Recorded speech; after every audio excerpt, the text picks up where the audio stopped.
আগে লিটনেরটা বলি, যেহেতু লিটনের প্রথম করেছে। লিটনের যেই, যদি একদম প্রথম থেকে চাই লিটনের, যখন লিটন প্রথম খেললো, ইনজুর্ড হলো এগেনস্ট অস্ট্রেলিয়া ওডিআইতে, আপনি যদি দেখেন ও T20 সিরিজে ছিল। সো তখন কিন্তু একটা যে ডায়াগনোস হয়েছিল যে সে কাপ মাসেল ইঞ্জুরি, বাট এটা অত বড় তেমন কিছু না। বাট সে T20 যখন পারেনি তখন আরেকটা স্ক্যান হয়, ফার্দার স্ক্যান, সেখানে গ্রেড 1 টিয়ার ধরা পড়েছিল। এবং গ্রেড 1 টিয়ারে ইউজুয়ালি ওর যেরকম মানে টিয়ার, সেখানে মেডিকেল বলে যে 3 সপ্তাহের বেশি লাগার কথা নয়। সেই 3 সপ্তাহ কিন্তু জুন মাসে শেষ হয়ে গিয়েছিল, ওই মাসেই। সো ইয়ার্স তারপর যেটা বলি T20 সময়, তখন যেটা কথা হলো যে যেহেতু ডাউট আছে, তো সেহেতু আমার টেস্ট ম্যাচটা ইম্পর্টেন্ট, সো ওকে পাঠিয়ে দেওয়া হচ্ছে এসে টু গেট রিহ্যাব করে যেন রেডি হতে পারে।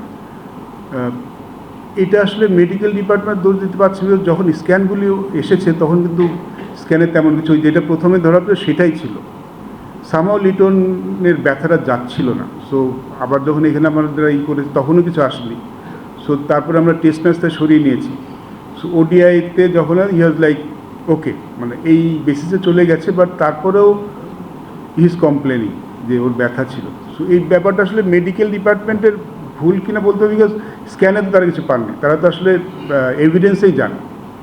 সো এভিডেন্সে কিন্তু তেমন কিছু ছিল না, তারা কিছু ফাইন্ড আউট করেনি। এই বেসিসে কিন্তু লিটনকে দেওয়া হয়েছে। তারপরে তো আপনারা জানেন বাকিটা যেটা হয়েছে, পরে আবার একটা স্ক্যান করেছে, যে এখানে কিন্তু বারবার স্ক্যানে পরবর্তী কিছু ধরা পড়েনি। তো পরে যে স্ক্যানটা সিঙ্গাপুর হয়েছে সেটাতে আসলে সোয়েলিং ধরা পড়েছে, টিয়ার নেই। সো এখন হয়তো সে ঠিক আছে, বাট তাকে এখন একটা প্রসেসের মাধ্যমে আসতে হবে, যেহেতু একটা ইনসিডেন্ট, মানে ওকে বারবার এইটা করে আসলে আনফিট হচ্ছে। আর নাহিদ রানা যদি ব্যাপারটা বলেন, আমরা যখনই কোনো প্লেয়ার সিলেক্ট করি, মানে যখন ধরেন যে কোনো player, not only Nahid Rana আছে, এখানে আমাদের তাসকিন আছে, আমাদের শরীফুল আছে, মুস্তাফিজ আছে, কিংবা তহিদিদারের কিন্তু একটা টেনিসের একটা সমস্যা আছে, যেদিন তিনি অনেকদিন ধরে খেলছেন। তো আমাদের কাছে একটা অ্যাসেসমেন্ট আমরা চাই, একটা অ্যাভেলিট চাই মেডিকেল ডিপার্টমেন্ট এবং কনসার্ন যারা ম্যানেজমেন্ট আছেন, যারা ওয়ার্কলোড ম্যানেজমেন্ট করে থাকেন, প্লেয়ারদের ইনজুরি নিয়ে কাজ করেন, তাদের সাথে একটা আমরা রিপোর্ট নিই যে who is available, who is not.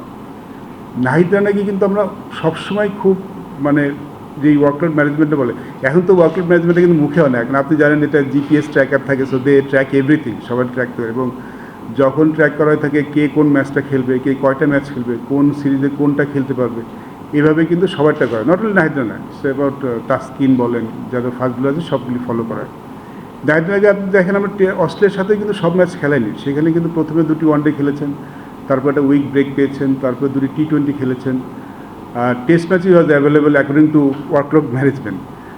Test ম্যাচে তারপরে আমরা বাড়তি সতর্কতা হিসাবে, অস্ট্রেলিয়া যেহেতু একটা ইম্পর্টেন্ট সিরিজ আমাদের, সেই সতর্কতা হিসেবে আমরা টেস্ট ম্যাচ খেলেন, যেটা আমরা প্রথমে মানে ব্যাখ্যা করেছিলাম কেন আমরা 3জন ফার্স্ট বোলার আমাদের রেগুলার নেই অস্ট্রেলিয়াতে। তারা কিন্তু সবাই, যদি ওয়ার্কলোড ম্যানেজমেন্ট বলেন, যদি এই মানে ফিজিওর যে রিপোর্টগুলি আসে সেগুলি বলেন, they are all fit to play test matches. তারপরে আমরা বাড়তি সতর্কতা হিসাবে কিন্তু আমরা টেস্ট ম্যাচটা তাদেরকে খেলাইনি, 3জন ফার্স্ট বোলার খেলেনি।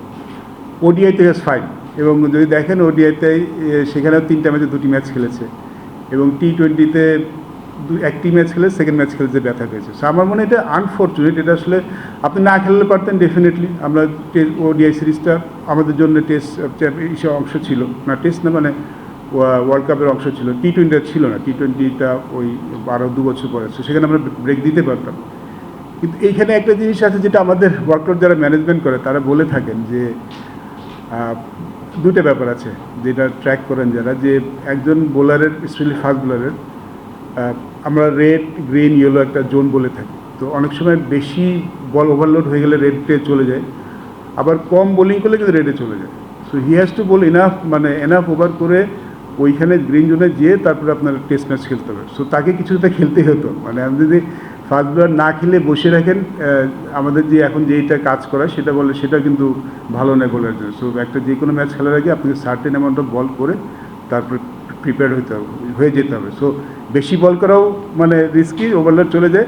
আপনি আপনি কম লোড থাকেন তাহলে কিন্তু আপনি সেটাও কিন্তু রেড জোনে চলে যান। সো এই চিন্তা ভাবনাতেই করা হচ্ছে। ডেফিনেট না খেললে কিছু হতো না, বাট তাই কিছু একটা খেলতে হতো। আর আনফর্চুনেট যে এখানে যে লেগে আছে, এই লাগাটা তো অস্ট্রেলিয়াও লাগতে পারতো, কারণ আপনি fact is you all know, you seen enough cricket and enough cricketers.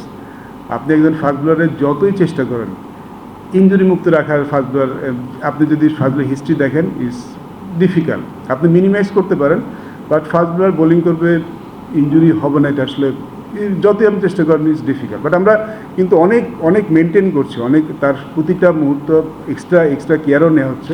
তারপর যদি যখন কি ইনজুরি হয়ে যায় তাহলে আসলে আমি বলবো এটা দুঃখজনক আমাদের সবার জন্য আর কি। কাউকে না দায়িত্ব নিতে হবেই। আমরা যখন টেস্ট ম্যাচ জিতেছি পাকিস্তানের সাথে পাকিস্তানে, তখনও কিন্তু আমাদের তখন নাহিদ মনে হয় ম্যাচটা খেলেছিল, but Hasan Mahmud was champion বলে না, হাসান মাহমুদ ভালো বোলিং করেছিলেন সেখানে। সো আমাদের still we have Hasan Mahmud, আমাদের তাসকিনও আছে। দেখুন যদি ওয়ার্ল্ড ক্রিকেটে যদি দেখেন, আপনি যদি পুরো ওয়ার্ল্ড ক্রিকেটের বোলারদের দিকে তাকিয়ে দেখেন, নাহিদ রানার সাথে সবার কিন্তু একটা গ্যাপ আছে। Probably Nahid Rana, Mitchell Starc, যারা সবসময় হাই পেসে বল করে থাকেন, two extraordinary bowler. Not only us, I think world ক্রিকেটে হি ইজ এক্সাইটেড বোলার। তাকে মিস করা ডেফিনেটলি যে আমাদের জন্য তো খুব ডেফিনেটলি অনেক ডিফিকাল্ট। আমার মনে হয় ওয়ার্ল্ড ক্রিকেটের জন্য এটা সবাই আসলে আশা করে নাহিদ রানার বোলিং করে দেখা, বাট এটা আমাদের মানতে হবে নাহিদ রানা সব ম্যাচ খেলতে পারবে না। আপনি যতই বলেন নাহিদ রানাকে মেনে নিয়েই কিন্তু আমাদের এগোতে হবে, বা নাহিদ রানা না থাকাটা অনেক বড় সেটব্যাক। আমার মনে হয় যে যেভাবে অস্ট্রেলিয়া যদি আপনার দলটা দেখেন, ওরা আমাদের যেভাবে নিয়েছে, তো সেখানে ওর থাকাটা অবশ্যই অনেক বড় ম্যাটার করে। বাট আমি যেটা বললাম শুরুতেই, যখন আমি আমার সেরা খেলোয়াড়টাকে পাবো না, আমি সেটা নিয়ে আসলে বসে থাকতে চাই না। অনেক আমরা যেন সিরিজ দেবো, আমার হাতে যেটা আছে আমি মনে করি আমার এটাই বেস্ট, এটা নিয়ে আমাদের চেষ্টা করি। কেয়ারসে যে আমরা আগে যখন খেলেছি তখন দারুণ উইকেটটা কিন্তু কিছুটা সিমিলারিটি আমাদের মতো, বিকজ দারুণ কিন্তু আমাদের কাছাকাছি, কন্ডিশনটা কিন্তু ঠিক অস্ট্রেলিয়ান কন্ডিশন না। এখন তারা যদি আমাদের সুইমিংটা মানে ডিফারেন্ট কেস, বাট ইউজুয়ালি দারুণের কন্ডিশনগুলি অনেকটা আমাদের মতো, মানে খুব বেশি নট লাইক পার্ট, ব্রিসবেন অথবা মেলবোর্নের মতো উইকেট আগে ছিল না, এখন কেমন আমি গেলে হয়তো ভালো বুঝতে পারবো। লোক অস্ট্রেলিয়ানদের আমরা যখন যাই তখন তো আমাদের নিয়ে অনেক কথা হচ্ছিল যে একদিনে টেস্ট ম্যাচ শেষ হবে। আমরা কিন্তু 4 দিন টেস্ট ম্যাচ খেলেছিলাম অস্ট্রেলিয়া, ওই অস্ট্রেলিয়া দলের সাথে, যেখানে ম্যাক্সিমাম দলে 3 দিনে শেষ হতো। তখন অস্ট্রেলিয়া যারা যেতেন ট্যুরে, আমার মনে হয় অস্ট্রেলিয়ার সাথে আমি পার্সোনালি ফিল করি অ্যাটাকিং ক্রিকেট খেলা ভালো, বিকজ ওদের বোলাররাও সব অ্যাটাকিং, এবং দে ডোন্ট এক্সপেক্ট যে তাদের কি অ্যাটাক করবে। সো আমার কাছে মনে হয় যে যদি অ্যাটাকিং ডাজন্ট মিন যে আপনি একদম সব বল ছাড়বেন, বাট পজিটিভ মাইন্ডসেট নিয়ে ব্যাটিং করাটা মনে হয় অস্ট্রেলিয়ান টিমের সাথে যারাই করে তারা সাকসেসফুল বেশি হয়।